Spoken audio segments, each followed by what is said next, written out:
former Colt, went and won a Super Bowl with the Eagles, and then was a big-time addition here. Eagles maybe even missing him a little bit because they're still trying to figure out who's going to be that other corner opposite of Quinyon Mitchell. But, yeah, he is making a great career for himself. Number Brian 2. Flores, a lot of good D. Oh, yeah, a lot of good D. Pause on that, but yes, a lot What are you talking about? a lot of good defense. A lot of good D from B Flow. It's Just good D everywhere. Oh, yeah. Get you some of this good D. Over here's good D. Over there's good some D. D-butt. Everywhere is good D. That is what it is. good coach, good ball. B Flow's good D coach. Great ball. Yes. He'll coach you up on that D. Yeah. Great You ball. got average D, he'll make it good D. That's what he did when he went to the Vikings. Without a doubt. That's why Kevin O'Connell was like, KOC's like, I need that good D. Let me bring in Brian Flores. Yeah, he knew. No, that's what he said. KLC, when he was on the program, he said, when I become a head coach, the only D I need is Brian Flores' D in order for this team to kind of make it over the hump. And we will say Brian Flores' D has been perfect for KOC, and it's been sweet to see with that good old D over there with the Vikings, you know, and that's something that we all skull. Skull. Skull about. It's hard not to. And then they blow that horn. Yeah. Kind of blow your lid out there. Everybody scores. Yeah, here's You know, a lot. yeah. We're down with the good D there. Is this more good D here? This is a great defense. Whenever Whoa! you pitch a shutout in the National Football League, I don't care who you're playing against. It's tough to do, especially against a divisional opponent. Michael Penix Jr. had a very, very tough outing against his Panthers defense. Does he suck? It's too early to say. Zach Robinson, they made some changes. They fired their wide receiver coach. So, fix everything, right? that's to fix everything. Wasn't he telling Penix, like, hey, dude, throw this ball here? You know what? It's probably something that happened in the locker room for sure when something like that happens. But Smith Wade in the slot here. You'll see him in cover. Now, actually, this didn't start. It's great defense in my opinion. If you run it here and then you pause it right before he throws the ball, you got a dagger concept at the bottom of the screen, and Ray McLeod is going to be wide open coming in. Usually going to hit this guy about 2 yards outside of the hash. He doesn't see him. Instead, he tries to go to the check down to the flat late, which you can never do in the NFL. Kenny Moore had a very similar pick six to start off the game against the Titans. Well, actually run it back a little bit. Start off the game against the Titans. So right here, maybe this is what fooled him. And we talk about it all the time with quarterback development, showing him something pre-snap and then rotating something different post-snap. So right now it looks like split safety, so possibly cover two, maybe some quarters, and then you rotate to a single high post-snap. So maybe he expected something differently pre-snap, rotated post-snap, didn't hit his read, tried to go to a check down, and paid dearly. I have a question. So they put that person in motion. They put old buddy in motion. Stud. What's his name? Kyle Pitts. Kyle Pitts. They put Kyle Pitts in motion. It's not me, it's zone. Yep. Okay, that's a reason why. That's a teller, indicator, or whatever, because nobody's following. Yep. So whenever he takes a snap here, should his first look be to how many safeties are back there because he knows it's a zone? Is that his first look if you're a quarterback? Absolutely. So as soon as Always got to see that. he potentially should see that this is one right here. Yeah, you're going to see middle close, middle open. That's one of the first things you're looking at, because that changes the pass concept a lot of times for the wide receivers and the DBs. But wide open. And dagger, you run dagger against any coverage. You know, cover 2, cover 4, cover 3.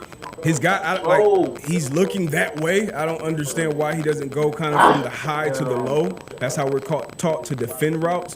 And he did a great job in the flat, being patient and then breaking. We always talk about breaking on like indicators, breaking when the quarterback is ready to pass the ball, breaking the egg, some people call it, take their hand off the ball. It's an Aki looking throw left side, but great job anticipating, seeing it, and then breaking and making him pay, taking it to the grip. There wasn't a bunch of pressure there either. No. It's not like he It was a needed head to. scratcher. Yeah. He's young. Let the boy develop, okay? Like Arch Manning down there in Texas. And DJ Lagway over there in Florida. Yep. Let's let these guys develop, okay? We don't need these short leashes all the time. With that being said, there's a $180 million quarterback. That's right. In backup. Raheem Morris put that down pretty quick. Yeah, Kirk lost his job. We're nowhere near that. Next question. He did have a bad game. That's going to happen. Terrible game. No good. Downright. Absolutely terrible game. Yeah, it was bad. Let's bury the ball. That's Barry Ball for sure. You never want to get shut out. Young quarterback or quarterback, I don't care. C.J. Stroud had a great rookie year. have been struggling since. Big moment in the game. This fourth quarter, you're down a touchdown in good field position right here. This was a great, once again, pre-snap disguise because right now this looks like man-to-man coverage. It's Jordan Lewis, one of the better slot corners in the league. Paid him some good money coming over from the Cowboys. And watch how he fooled. Like, when I saw this live on TV, I'm like, what the hell is C.J. Stroud doing? I'm thinking it's just a flat defender that was there the whole time. He thought he had the 7 route was wide open, trying to sell it over the other man-to-man defender who would be on Dalton Schultz in the flat. Nope. Baited him, had the vision, saw him go out wide, baited him into that throw, and it's still a terrible pick, on film, but you got to feel that, you got to see that if you're a quarterback. But once again, showing a quarterback a picture pre-snap and then showing him something different post-snap is something you got to adjust and deal with. He baited butter. Baited butter. Yeah, he baited butter here. And Jacksonville left him. Leading the league right now in interceptions. So I believe Travis Hunter playing defense? He is. He's playing a lot of defense. And he's getting it. I think he's playing good. He had some bang plays with Nico Collins. But he's playing good on both sides of the ball, I think. As the season goes on. I feel like maybe a little lost in the sauce a little bit on offense. Right now, it's a lot he's got to figure out. A lot on his plate. I wonder if they go a little more, hey, just play this side of the ball for the next few weeks. Which would that be? That's on Liam. Because he's dynamic. Yeah, when he got the ball. Yeah. When he got the ball on Sunday, I mean, it was election. Yeah, it should have been a 5-yard gain, and it was a 15-yard first down. Yeah. And then on defense, look, we saw him covering this guy. He's a part of this play here, fourth quarter. Obviously, a big play in the game. He's out there locked down. Yeah. Well, if I had to choose, offense. You talk about quarterbacks being paid a ton of money, being handed the keys. Number 1 pick, already got a second contract, new coach. Let's see what we got with this guy. And you don't want one of your more talented players not really knowing where to line up, and because you can't play, you got to be able to just react and let those skills fully flourish. I think maybe some situations defensively. For sure. That you kind of have him out there because he's obviously an insane athlete and has the capability of doing it. And if they have a bunch of weapons on the other side, maybe give him a chance to get there. There he is with the ball in his hands. Yeah. So when you see some shit like that, it's all right. We gotta let's get the ball in his hands. Gotta get this guy the ball. Yeah. Is he returning kicks too, or what do we got Let's going? get him some touches for sure. What were you gonna say, AQ? Felt like you were gonna say something. So ETN's also, I think, number 2 or number 3 in the league in rushing. So they have a very good run game. Their offensive line's drastically improved. They got the quarterback. They got some receivers. The tight end Brenton Strange has become a guy. So they're pretty good. Yeah, they traded Tank Bigsby, and they're backup now. Basil Tootin, actual name Bashyl, I think. Tootin. Very good. Has scored the last 2 games. Like, he honestly almost compliments ETN better because he's like a shorter, shiftier guy, whereas Tank was more so just like, hey, run right downhill, right through a motherfucker's face. And Liam, good play designer and good play caller, right? Great play designer and great play caller. Okay, Jacksonville, Mike. How do we feel about the quarterback? Trevor Lawrence? Yeah, how do we feel like There's still a lot left to see. He stinks. I think his stats were 20 of 40 this past week. 20. Hey, I'm getting the Hall of Fame, MLB. I mean, First bout. There's just still too many inconsistencies. Too many, and there's also decisions that are made that it's like, that's a bad decision. Yeah, too many bonehead plays. Yeah. Like, Still. maybe you miss a throw, like that's going to happen, but like decision and miss throw.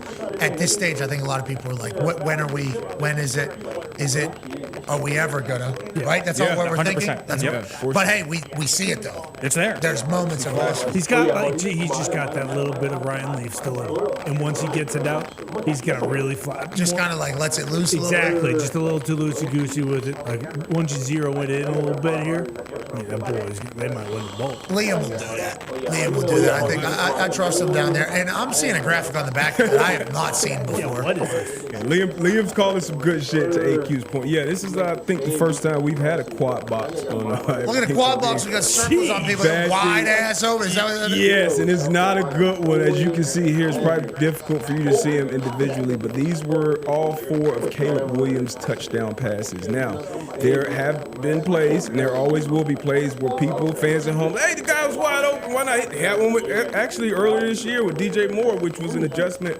Why don't you hit him? So to Caleb's credit, he hit the open guys. Ben Johnson dialed up some good stuff, but let's get to the tape to see 2 of these touchdowns. I mean, you rarely see guys open like that in the National Football League. It's a flea flicker. Cover 3. On any level of football, cover 3, what's the cornerback's responsibility? On cover 3? Deep third. Deep third. So that's letting you know top down. So you do not have a run responsibility. The only time you have a run responsibility is if your guy crack blocks, your wide receiver crack blocks, makes the contact, and you see the running back downfield, you make a tackle down, 10 yards down the field. You're a deep third guy. Let it play. So once the ball is tossed to the running back, you should not be firing up, especially when that receiver is doing that. There's no way you or the free safety should be reacting to a handoff or a toss behind the line of scrimmage. Because when you do, this is what's going to happen. And once again, credit to Caleb catching his ball and throwing the piss out of it. In stride, Luther Burton, the rookie, big-time play, 65 yards. That's a hawk. Yeah. Especially with that toss back. I mean, that thing was in the sky. It was like the toss he sent to Coach Johnson in the locker room. And then he puts that thing on the dime. Hell of a ball. Guy's wide open, obviously. Can't have it. You can't have it. But that's discipline. That's like you are a deep third player. So working perfectly. Learn from We're gonna hand this off. Everybody's gonna jump, and then they'll be wide open. Like when somebody thought of the flea flicker, this was the exact reaction. Yeah, exactly. This is the exact reaction. This is like a Friday practice script for success. You tell the scout team corner, hey, get ready for a run here, and then you run up, but you don't see guys. You see flea flickers work. But, I mean, for him to be this wide-ass open, once again, a great throw from Caleb Williams to take advantage of. They stay in bounds, too. The terrible job on defense. And this is another one from the quad box. Cole Kmet. Now, wide wing up top, those two tight ends. Always has to be some communication between the flat defender, who is the circle safety there, and then the linebacker, who's going to be relating to 3. Sometimes even the cornerback, especially if that back is to it. You just got to know, because one of the things we see a lot of YY are 2 seams, right? So right here, I believe this would be like a cover 3 type look at down in the low red area. Run fake, running back bites up, which he has run responsibility, but nobody takes the seam. Wide ass open. You would think, tight ends. I mean, I don't get it. Like, I don't understand. The run fake actually helps him out a little bit. I think the run fake bringing 3 over to the 2-man side to the wide wing, it brings you like naturally where you could see that vertical. You could turn and run with it. Yes. What the hell's going on over there, AJ? I don't know what coverage they're playing. I can't speak for what their responsibilities may be, but I'm sitting there. If I see YY wing, I'm talking to my backer. Hey, tell me when the back is away, pre-snap. I'm talking like, you let me know if you're with me or you're not. If he stays on that side, I know I don't have any help. If he comes over here to the YY wing, I got help inside. I can drop one back. I don't know what coverage they're playing, though, to be honest. Yeah, that's a problem. Whenever a Hall of Famer, future Hall of Famer can look at the tape and say, I don't know what they're playing, and you see a guy catch the ball. I don't know if it's a defender within 10 yards of him from the 10-yard line in the end zone. You don't see that once again. Caleb got real excited, threw some real sauce on this. Yeah. And it almost makes it look like it's he's not as open. Because it's kind of a diving catch and it's a quick tap and everything like that. I don't think I realized how wide-ass open all these guys were until we saw this quad box. Yeah. I was broached with the stuff, hey, we want to do a quad box for everything, DB. I go, what do you want to do? And then he put the pictures up, and it's like, holy fuck. That's bad. That's 4 different plays? That is, because you see one blown assignment. You'll see a MA or whatever, that happens. 4 plays it's happening. Is this on purpose? Like, what the hell is going on? I mean, questions need to be asked, but you rarely, the one we won't go over, DJ Moore, their wide receiver. I mean, look at him. Bottom right, what quadrant is that? Is that a quadrant? That's quad 4. I'll say quad 4 right there, wide open in the middle end zone. Once again, no one near him. And then up top right, Trevon Diggs tried to do a quick jam. Stumbled, and wrong to right at the field. But once again, the quarterback, they got to hit him. They got to find the mistakes, and they got to hit him. So credit to him for hitting him. And to stay with the theme, 2-minute right here. Tie ball game, divisional matchup. 2-minute drive, Trevor Lawrence. Brian Thomas Jr., he was on Good D a couple weeks ago. And now up top right here, these 2 guys circled. Paul, so whenever they're running the combo coverage here, and I'm going to assume this. Whenever you're running the combo coverage, a big key in running combo coverage with corner safety, we got to be on the same level. Why? Because we want to see the same picture as the corner, as the wide receivers release upfield. If I'm at 5 and you're at 8, we're going to see it and feel the speed differently. And then you have to have rules built into a combo coverage. One of the rules we used to always have, I was usually on the inside as a nickel or either a safety. If anybody hesitates as the inside defender, they come off slowly, I'm going to take that guy. I'm going to grab it just to clear it up, because offenses do that intentionally to create confusion. So if you have that rule built in, that kind of will eliminate that confusion. So this is CJ, GJ, and Kamari Lassiter up there. So to me, You run it back to the very beginning and hit play again. It looks like to me number 2 hesitates. Like it's not a full speed release, so he kind of hesitates them. So I would grab that. That's what CJ did. But the communication is key. We got to be on the same page. I can't be right and you be wrong, or vice versa. So Kamari, I think he expects to grab that out route, and if it plays out perfectly, if you saw 5 seconds ahead of time, it will play out perfectly into a combine. I take the inside route, you take the outside route. Because of that hesitation, it fucks up who takes who, and then you got Brian Thomas Jr. making a huge play in a 2-minute drive. He needed it for the confidence. Trevor Lawrence needs it, and obviously the Jaguars need it to help them win this game. But big-time miscommunication, I think, is not just something that happens on Sunday. This is walkthroughs, this is practice, this is meetings, because every week you're going to get stacks, bunches, and motions, and especially when you put it on film like this, you're going to have to deal with it week in and week out. Fourth quarter, 2 minutes, Trevor Lawrence throws the seat. Just so all the questions that were at AQ, that's for you. Obviously, the Houston Texans have a lot of questions right now. Yep. CJ no longer with the team. Yeah, and who knows what all went into it, and then right here at the end of the play, they didn't show it. But at the end of the play, Kamari Lassiter kind of goes and looks back immediately as soon as she pushes him out of bounds. And it was like, it's not on the replay, but you give him one of these, like looking at, obviously the safety, like, hey, what the hell is going on now? In the DB room, that might have been a fine, because hey, you don't put each other on blast, but you're in a tough spot because everybody that's watching film, Kamari Lassiter, man, you can't keep up with the guys running, cover the dude. So it's a tough spot to be in, but communication leading up to these plays, you never know when they're going to show up. Stacks, bunches. Great release, D, but you mentioned that, like that delay release when they stack behind each other. That makes it so tough when you're in that combo coverage. You're right. Like you see GJ, he knows he's jumping down trying to clamp that underneath guy. But yeah, look how it hesitated. Oh, boom! I'll take you out of here. Yeah, man. That's good play design. Yeah, because they just come out and run those routes, same speed. It'll fit perfectly. In theory. We both have leverage. I take the out, you take the in. But when they come out and run it with that little sauce, a little hesitation on it, fucks everything up. Hey, that's good shit. Everything DB, good D, bad D.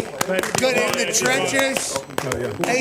AJ Hawker, great work today, bud. Congrats on the nomination for the Pro Football Hall of Fame. That is cool, dude. It is cool. As a 3-time nominee myself, it is a cool thing, but also, let's not let it affect our lives.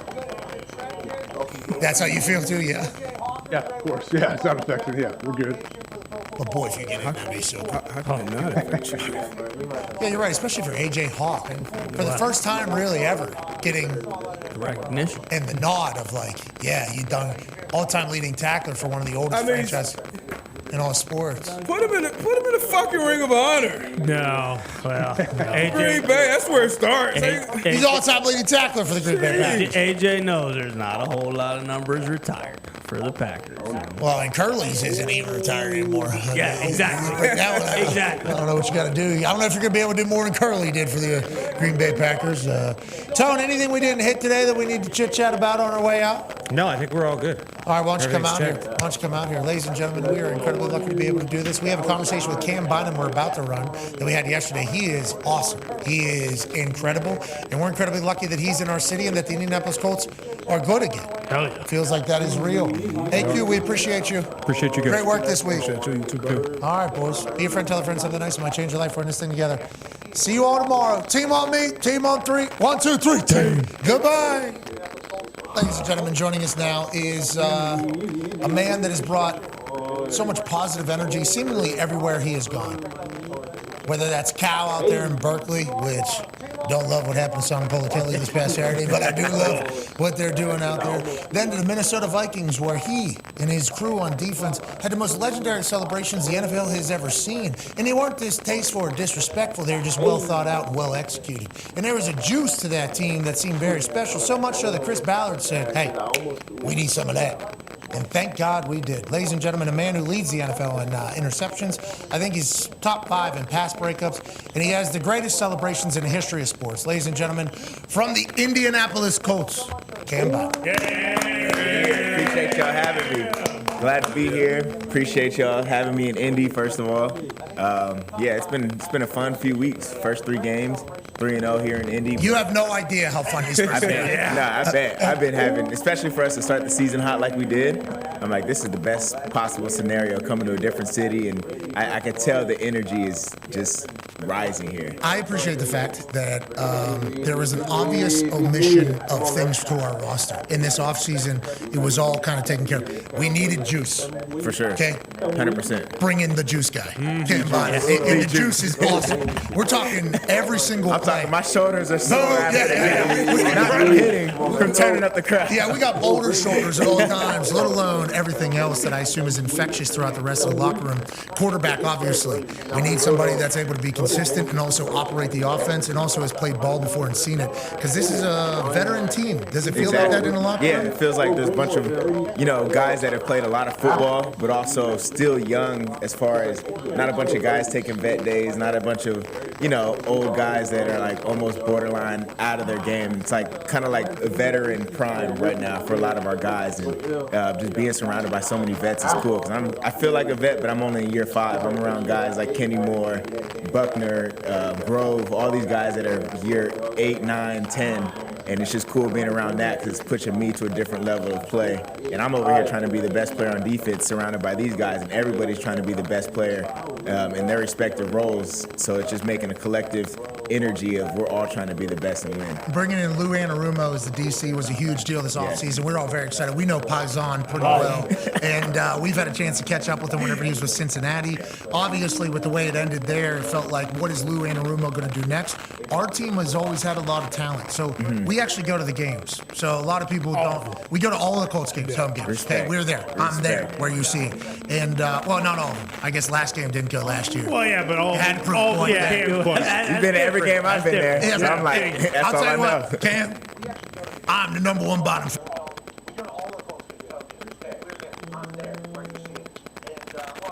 All right,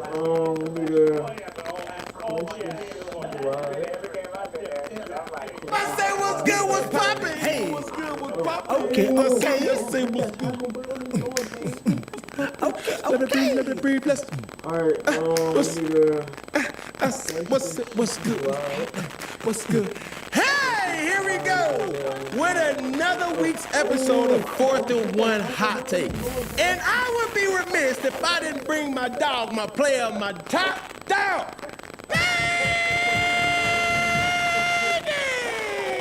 What's good, bud? Yeah. Come on now. What we got? We got the contrast of coaching. It went down head-to-head this past weekend. Dabo Swinney versus Coach Fran Brown. That's talking Clemson. Syracuse. But Syracuse came out on top, and it's been a different in the dynamics of coaching. Dabo has been facing a lot of criticism in Clemson, and this is how it's going down. If they want me gone, if they tired of winning, they can send me on the way, because that's all we've done is win. So if they tired of winning, we've won this league 8 out of the last 10 years. Is that not good? So Clemson has lost a few games this season, and it is a lot of criticism. It is a few. So currently they are sitting at 1-3, and so it's been a lot of controversy over Dabo if he is the man for the job right now. And it didn't stop there. Nick Saban, Coach Saban, chimed in on Dabo in his statement. I mean, he created the success, very similar to the way we created a standard and an expectation in Alabama. But then you got to keep climbing that mountain because people expect you to live up to it. And you're only as good as your last play. You're only as good as your last game. When you're in competition and you got to look at the next challenge as an opportunity to continue to grow and develop. And, Dabo needs to look at what he needs to do in his program. Press pause right there, Peggy. I'm going to cut straight to the nerd. Okay. All right, then, Doctor. This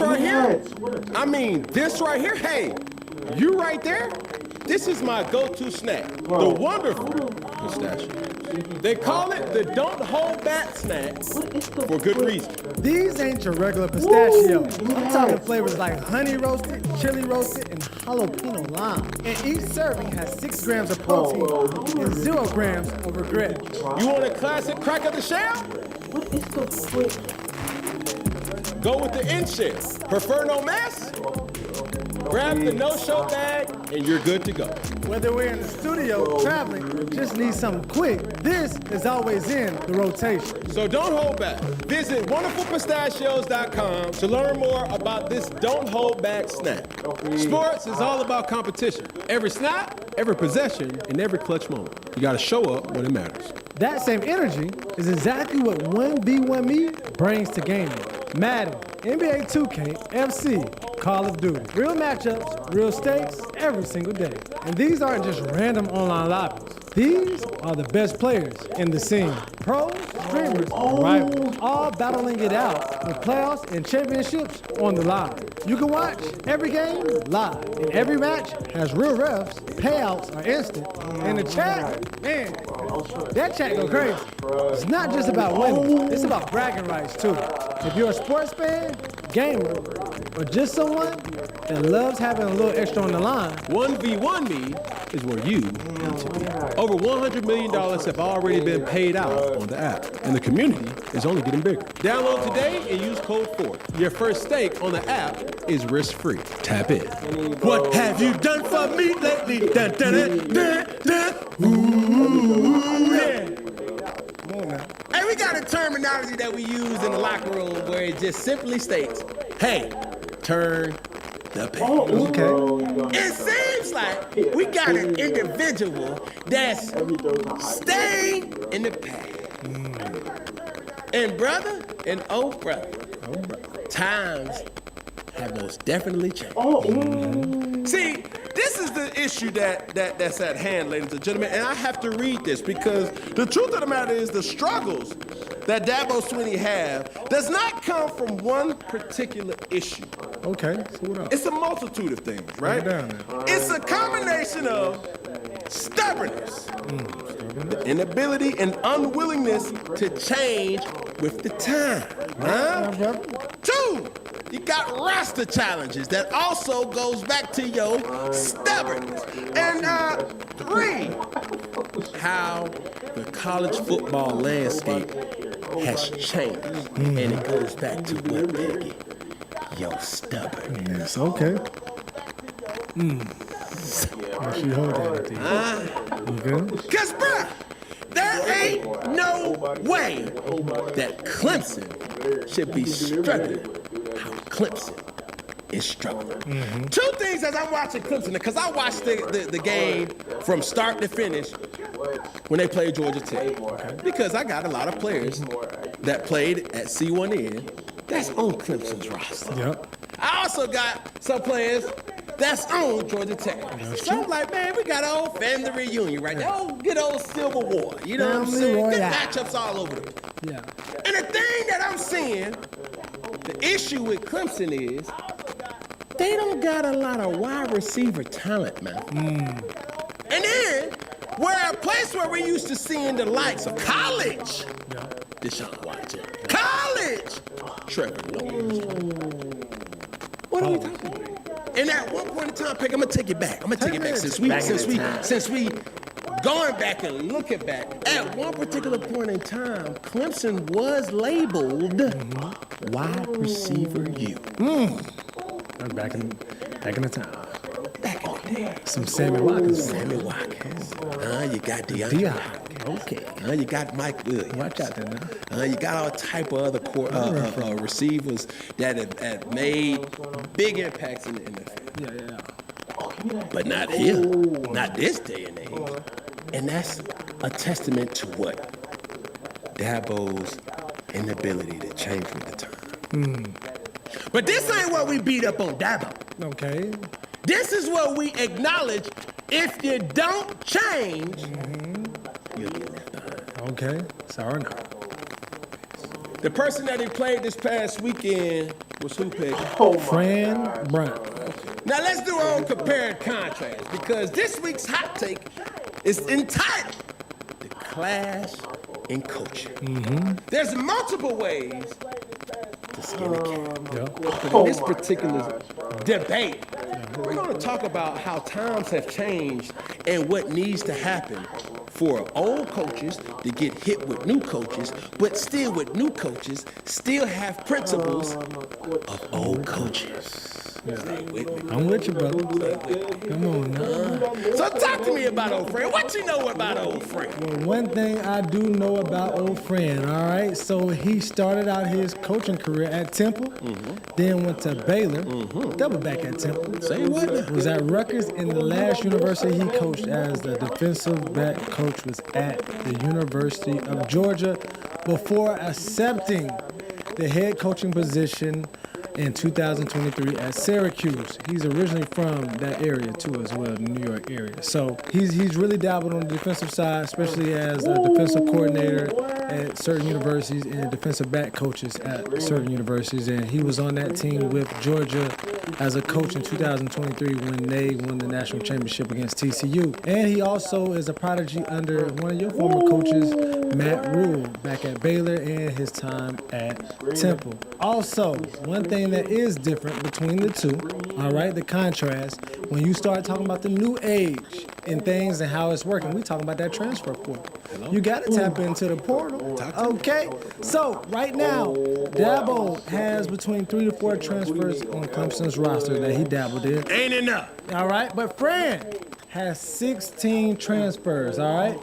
And he's bringing his own dynamic to the coaching style. Let's check this video out. Like everybody talk about their why, right? So why your ass ain't practicing hard? Like, yo, your why ain't that important. Yeah. Stuff, so you got to change it, right? And that's kind of who I am. Like, I will tell you, with all due respect, you out there, you practicing slow, and you're not doing this right. Is everything good at home? Yeah. You sure? Yeah. What's bothering you? Nah, coach. So why the fuck you ain't going hard? We talked about your why. Right. I told you about that. Press pause right there, Peggy. See, this is the thing that, this is my reasoning for having this hot take because it's needed. And it's not just about coaching. You can talk about parenting, huh? You can talk about how I can be the best version of myself in business, huh? I can talk about the best version of myself being a human being. You have to incorporate newness, but also still implementing the essence of what has came before. You gotta sprinkle that in. Sprinkle it, let's see. You know what I'm saying? Because now when I'm looking at Coach Fran Brown's resume, Temple, Baylor, Georgia, right? Now the thing that sticks out more than anything is that he done learned from a couple good coaches that had a lot of success in the college realm. See, the thing now we compare back to Dabo Swinney real quick, the thing that he's hung his hat on the most is, hey, we're gonna build from within. And the thing about making a decision as a grown adult, you gotta live with it. You're feeding my grand dog Blue, right? Purina 1. Blue's got deboned chicken meal, brown rice, oatmeal, barley. Purina 1 has chicken, rice flour, corn gluten meal, whole grain corn, chicken byproduct meal. Let's switch to Blue. Welcome to Cinnamon Toast Crunch Training Camp. I'm Amon-Ra St. Brown with my boy Justin Jefferson. Let's see if any of these guys can stop him. It's crunch time. Justin just left him in his center dust. Oh! Now that's one tasty touchdown.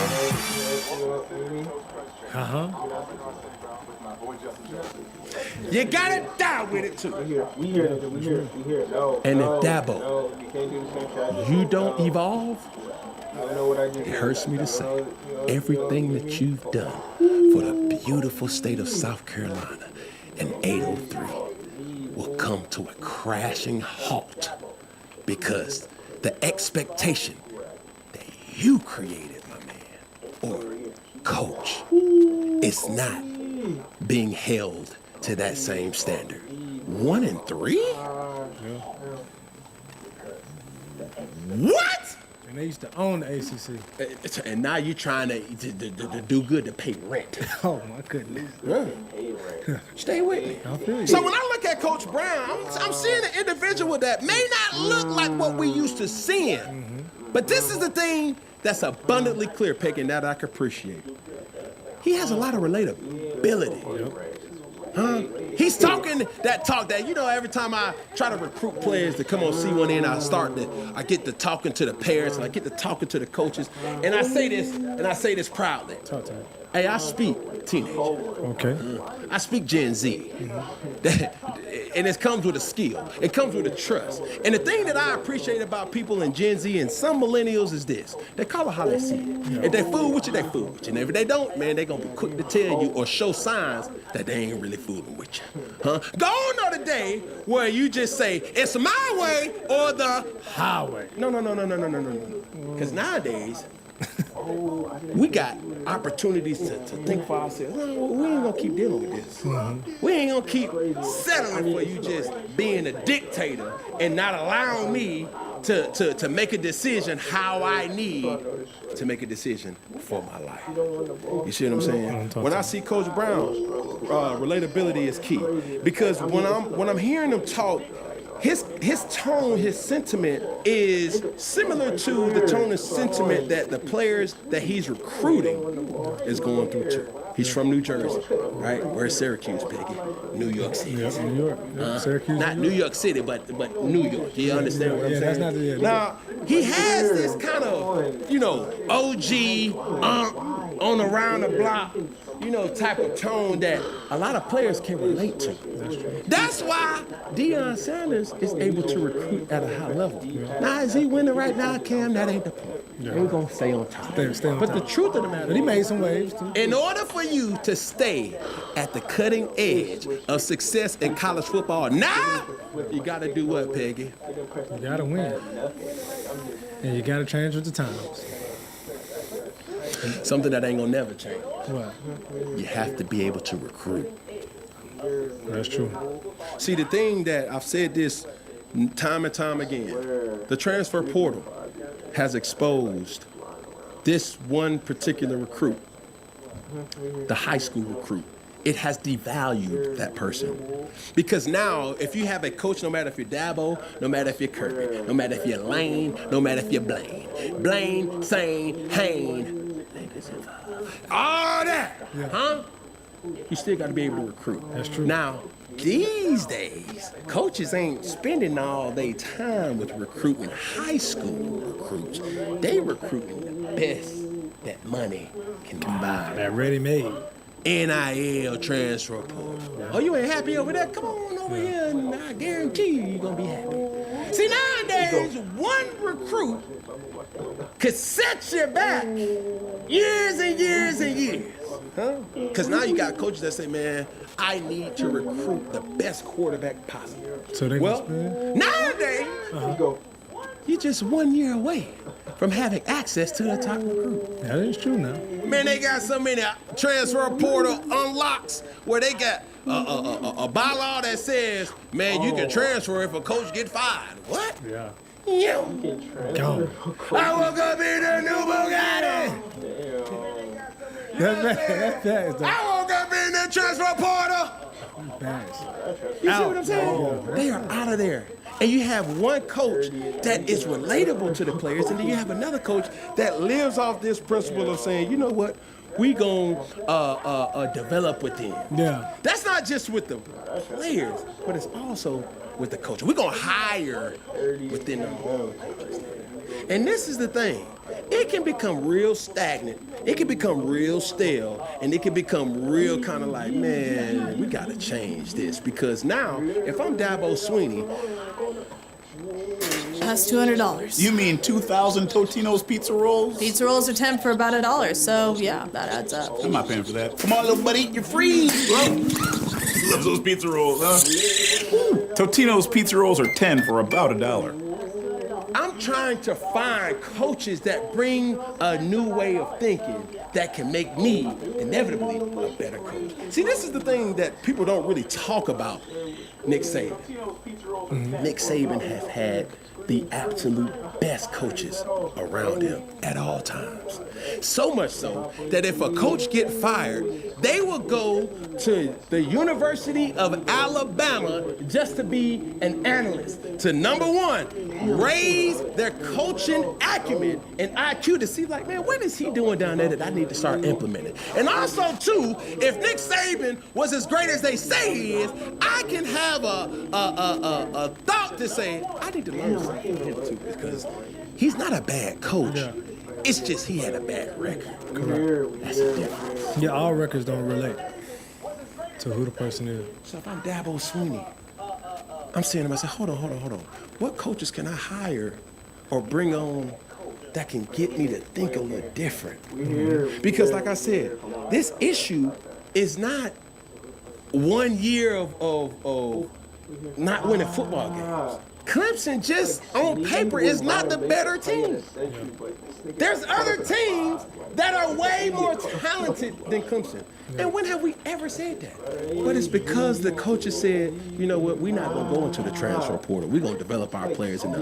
And just for the people who may hear that and say, I agree with Coach Swinney. I don't think that you should go into the transfer portal. You still should be able to develop your players. Well, it's almost like this, Peggy. You have travel baseball team, right? They go all around the world to play the game of baseball. They can recruit, they can pick up along the way, they can get any type of baseball player. The only thing that they got to worry about is he of age? Is she of age to be able to play?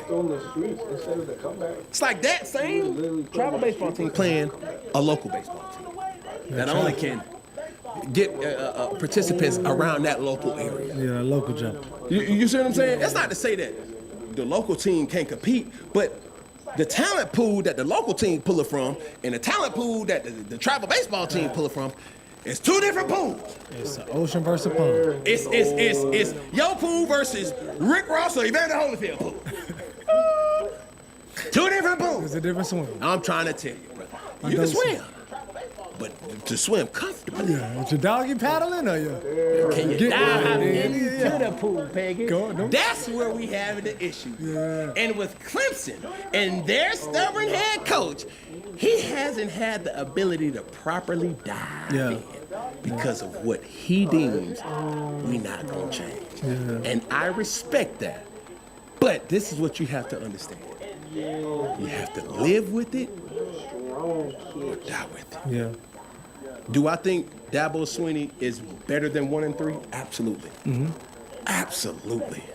To be able to generate that much talent in that time, what happened to that? Yeah, but you can't dwell there. Yeah. Go ahead, Danny. No, and that was the biggest thing is like as a player in college now, for each coach, why would you play for them? You know what I'm saying? What's the pros and cons for playing with each coach? And we can start with Dabo first and then go to Coach Fran. Well, I look at a situation where Dabo Swinney has this family first kind of dynamic. Nothing's wrong with that, right? But I think, with that, you're limited to innovation. I want to say it through this lens, too, because I see not just Alabama when Nick Saban was there, but also with UGA. When you look at the resume of Fran Brown, he came from UGA. He was the defensive backs coach. Yeah. He had to have learned something. Like, you just don't pop up one day and just become Bill Belichick. Bill Belichick had to be under Bill Parcells. Yeah. You see what I'm saying? You don't just pop up and just be Nick Saban. You know what I'm saying? Nick Saban had to be under the great coaches that he was up under. That's true. You don't just pop up and just be a Dabo. Dabo Swinney had to come from within somebody else, too. Yeah. Now, the thing about promoting from within, it limits your innovation and the inability to have a new way of thinking, and then it strickens fresh ideas. Mm. I would always hate anytime I would go somewhere new, well, we don't do it that way. What the hell you mean you don't do it that way? Well, obviously, it's not working. It's not even that it's not working. It may not work for me. That's true. You see what I'm saying? Yeah. Like, the athlete is different. The way you have to recruit is different. The people you have to inject in your recruiting is different. The way you can really coach the player is different. You can't you can't do that now. I come from that time where, Coach, stop playing, man. I come from that. You raise your hand up at a player now, the game won't be when you get fired. The game will be how soon you gonna get fired. And it Everything was fine then. But I got my ass beat by a damn coach by the name of Rusty Peters. Man, listen, OG, I got the utmost respect for Coach Peters. And he already knew how to coach me. You know, I always say, man, keep the main thing the main thing. And when you don't, that's when I'm gonna do my thing. Make sense to you? Man, boy, he was the coach that take me from middle school to high school. I would have to ride with him to play varsity. Yeah. And boy, we used to have our topics and discussions. I respected him because he played at the University of Georgia. And the thing about me was, I didn't necessarily respect the message more so than respecting the message. If I feel like the person has something that I can learn from, but more or less that person is somebody that I want to be or aspire to be, that's why I respected him. That's why my parents respected him. That's why my brothers respected him, because he knew what he was talking about. And he had clearance to say, hey, Mr. Cecil, man, I had to get your boy right. Yeah, it was a walk of life. You didn't hear my pop saying, hey, don't you ever put your... That wasn't the situation, because his intent was always to make me a better player. Correct. It wasn't coming from an intent that, man, I don't like Cam, man. He think he all that. He a 5-star recruit. No. But guess what, Piggy? You can't do that now. Times have changed. And you have to change with the times. So when I'm trying to find coaches that can give me different ways of thinking, fresh new ideas, and you see a coach, on the other hand, that he is the coach. Yeah. He using words that the kids can relate to. It may not be the best practice, because now this is the same coach that had his team running gases after a win. Yep, exactly. Because the win wasn't good enough. And he has that dynamic, too, of winners get washed. That's one thing that he says is like after a losing game, you would go home and not wash. It's just like it's a bad day. He's so depressed. But he said when you go home as a winner, it's like you wash because the night going to be right. We're going to go out. We're going to step out. But that's what That's relates. something relatable. Because it's like when you win, we stepping out. But when you lose. So I look at a coach with a freshness about himself. That's not to say that, and hear me out, I'm not trying to say Coach Brown is a better coach than Dabo Swinney. Don't hear that. That's not my message. What I'm saying is you have one coach that he's adjusting with the time, or he's fitting in with the time, rather than a coach that has once had success, has been receptive to the time. See, when I look at Coach Frank, there's a lot of things, like you said, there's the accountability. Because you seen that video that you just showed. It's like, yo, what's your why? Yeah, exactly. He's a culture builder. We ain't never really took Syracuse football serious. We here. But they record better than Clemson. And they just beat Clemson. So don't worry about what they used to be. Worry about what they are right now. What are you talking about? Also, too, he's holding his team to this thing and this thing on buy-in.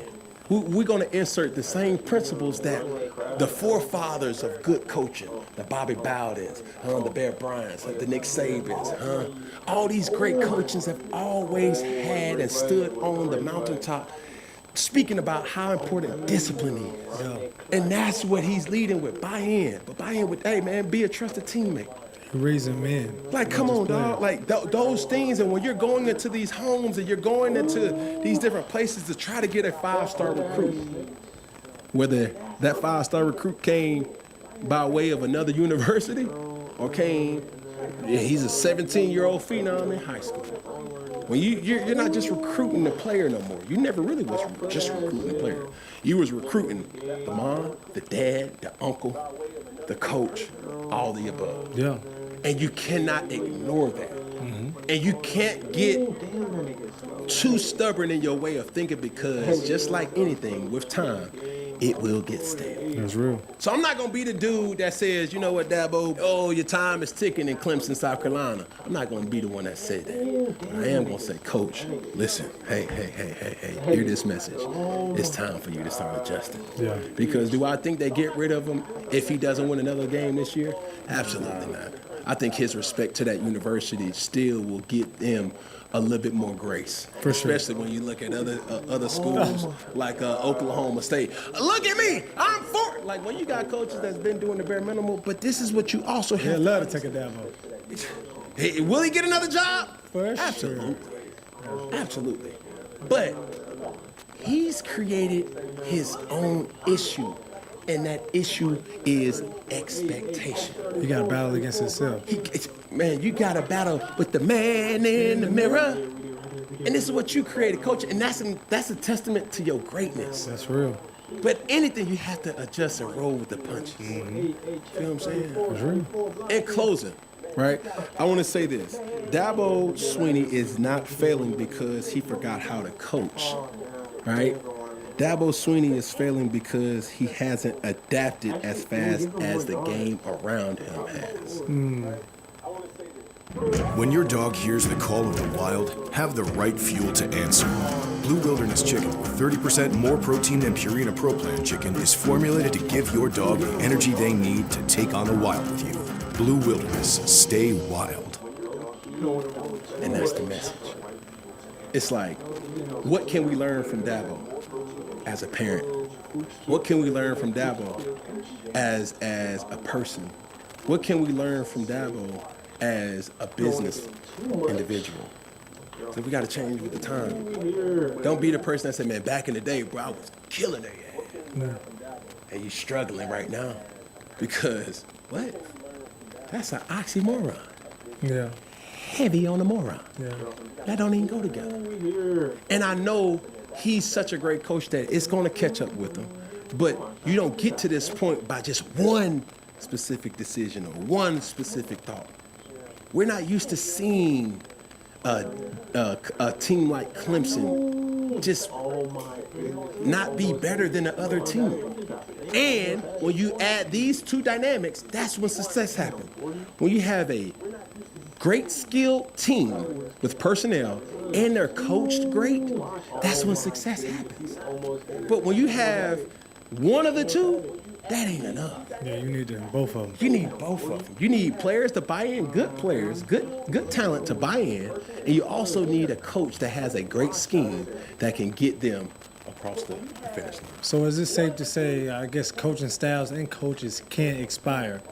Absolutely. That's what we're seeing here. Yeah. So that's the point, Big. All right, well, the picks have been placed in last week, and this is the week 3 recap of Prize Picks. It is good to be right. Shout out to Prize Picks, the best place to win cash while watching games. This past week, in our best work, but let's break it down. Week 3 recap. Cam, you went 1-1. Oh my God. All right, Jamar Chase was projected to have 81.5 receiving yards. You said less. He had 50 receiving yards. I knew it. Yeah. Because it wasn't about Jamar Chase.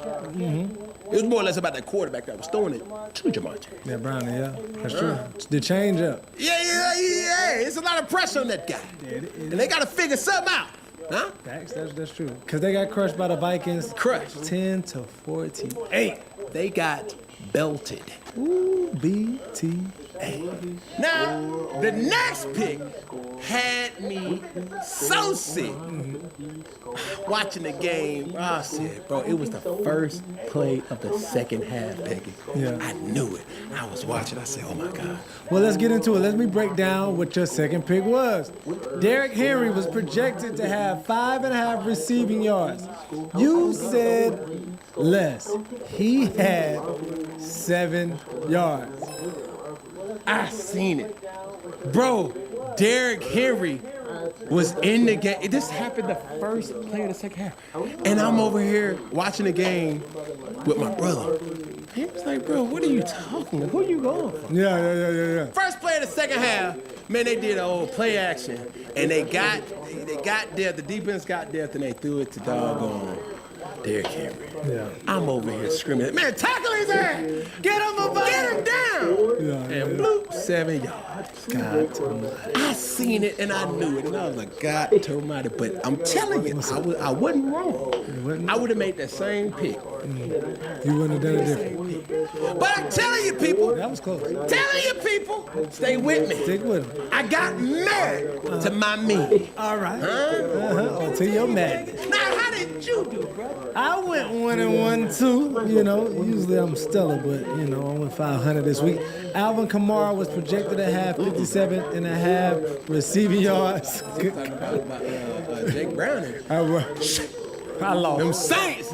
Got them Saints, boy. Okay. Huh? Man, I said he was gonna have more. I thought that was gonna depend on him, especially.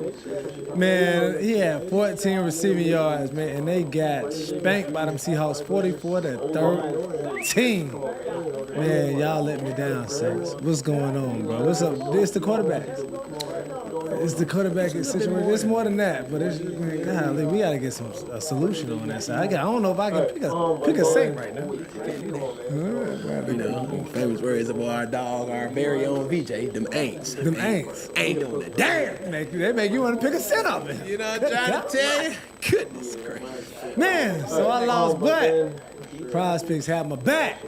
Oh my good. Prize Picks had my back, player. No, you can't do that. Baby, some money. It was almost like you only had to do one pick because you had Patrick Mahomes would throw for a half of a yard. Hey! And I made dividends for the win because he was in. You hear me? I broke even. Nothing better than taking a loss, bro. You know, you got some people that really think beyond the game. You're just trying to find loopholes within the game. Well, brother, as long as you stay in the game, they'll still call your name. All right, brother? You know what I'm saying? You picking up what I'm putting down with you. Yeah. Hey, Prize Picks. It's good to be. And make sure you use the promo code 4th and 1 and